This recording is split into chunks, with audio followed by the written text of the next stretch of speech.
Од вечерва на полнок и до понеделник во Србија нема ништо да работи, освен продавниците за храна, аптеките и бензинските пумпи.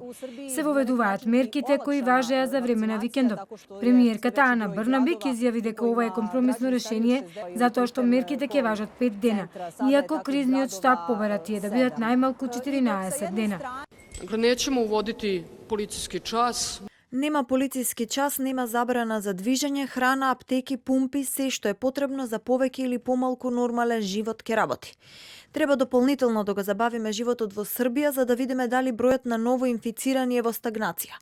Ова е пред се поддршка за здравствените работници и за здравствениот сектор. Се зависи од нас, односно дали овие мерки ќе бидат продолжени, рече Брнабик.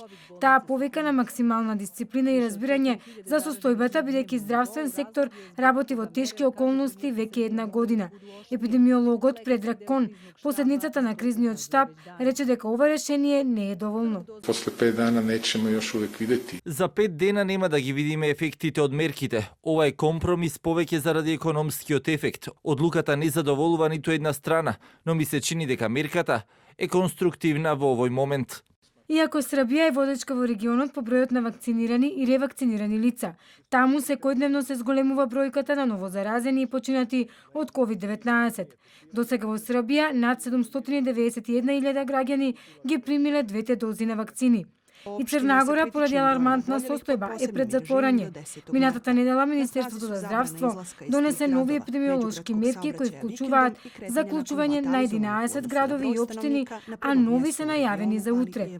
Во Софија пак се очекува да бидат затворени сите објекти поради зголемување на бројот на заразени со COVID-19. Веројатно ќе се затворат моловите, рестораните, училиштата, детските градинки и сите културни објекти во Софија. Доколку предлогот помине, се очекува мерките да се применуваат наредната недела. Предвидено е затворањето на објектите да биде во трајање од 14 дена. Културни меропријатија ќе бидат също забранени. Кина, театри,